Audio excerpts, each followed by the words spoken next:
You're not burned out, you're misrouted. And that's the translation tax. Every day, before you do the work you were hired to do, you do another job first. You translate. You take what you actually think and convert it into a format the room will accept. That overhead has a name, a cost, and a design solution. You take what you actually think, the precise observation, the pattern you caught 3 layers down, the concern that is almost certainly correct, and you convert it into a format the room will accept. You soften the edge, you add the preamble, you read the energy before you speak. You decide which version of you thinking will land without triggering the wrong response. You perform fluency you don't actually feel. Then you do the meeting. Then you process the meeting.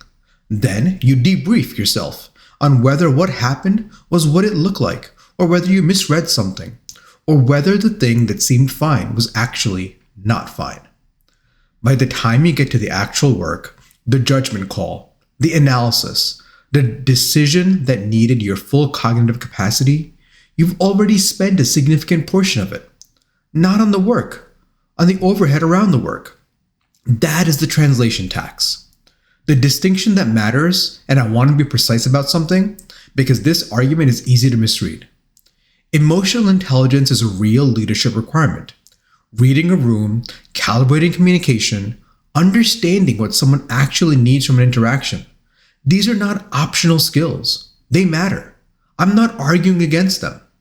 What I am describing is a difference in how that work gets done. For most neurotypical leaders, the social processing layer runs automatically. It happens in the background, below the level of deliberate thought. They walk into a room and they read happens without a conscious decision to read it. They calibrate tone in real time without allocating attention to the calibration. The emotional intelligence functions like a built-in AI agent, always on, low overhead, largely invisible to the person running it. I don't have that agent. What I have instead is the same capability, but I run it manually, step by step, deliberately, with full conscious attention. Which means it draws from the same cognitive pool as everything else I'm doing at the same time. This is what I hear constantly from other autistic leaders. Not universally, autism is not a monolith, but often enough to recognize it as a pattern rather than a personal quirk. The social processing is not absent. It is not even necessarily slower. It is effortful in a way that for many neurotypical peers, it simply is not. The tax is not about lacking emotional intelligence. The tax is the energy cost of running manually what others run on autopilot. And that cost, sustained across a full workday, across years of leadership, is where the depletion comes from. Not from incapacity. From the processing overhead of doing consciously what the environment assumes is automatic. Most people are misdiagnosing what the tax is doing to them. From a burnout lens, too much of the right work is what depletion from sustained output in work that has currently matched your capacity. That's what it is. The work itself is appropriate. The volume is not. So the fix? You rest, you reduce, and you restore. But when you're working with the best resources, but it's the wrong work, that's misrouting.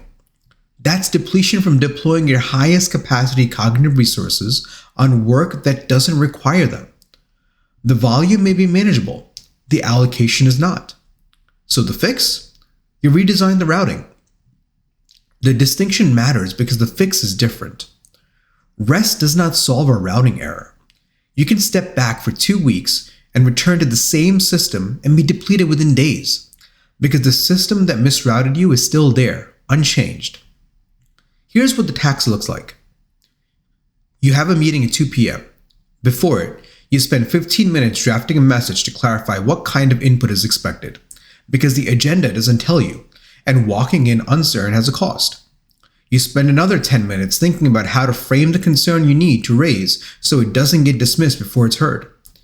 You're in the meeting. You're doing 2 things simultaneously, following the content and monitoring the room. Both are running on the same cognitive resources. After after the meeting, someone asks how you think it went, and you're not sure because you are processing so many signals at once that the overall read is still compiling. You go write the summary. You spend time on tone. That was a 1-hour meeting.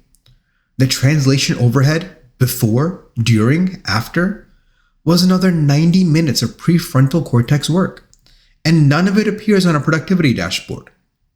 So what's the routing solution? The reason this matters now, specifically, is that AI has made the routing decision visible in a way it wasn't before. When I built the AI cognitive strategy matrix, I wasn't mapping how to use AI tools more efficiently. I was mapping a decision architecture for every type of cognitive work. Where should it go? Translation work, formatting, phrasing, social overhead, summary production. Sits in the low stakes execution quadrant. That is quadrant 4. Cognitive offload territory. Not because it's unimportant, but because it does not require your unique judgment. It requires execution, and AI handles execution. What AI cannot do is the Q2 work, quadrant 2, the scenario mapping, the signal interpretation, the judgment call where your specific way of seeing, the pattern recognition that runs differently in you than it does in anyone else in that room, is exactly what produces the insight no one else caught. The tax is taking quadrant 4 work and running it on quadrant 2 capacity. That redesign is routing it correctly. Let me say it again. The tax is taking quadrant 4 work and running it on quadrant 2 capacity. The redesign is routing it correctly.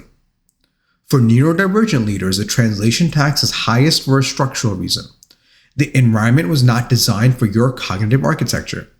It was designed around the default, which means the interface cost, the overhead of operating in a system not built for how you think, is higher for you than for the people around you. This is not a deficit. It is a design mismatch. And design mismatches have design solutions. When you offload the translation work, not just some of it, systemically, as a routing rule, what comes back is not just time. What comes back is the cognitive capacity that should have been yours all along. The question I keep asking myself was, what would I think with if I got it back? The answer, once I built the routing system, was way more than I expected.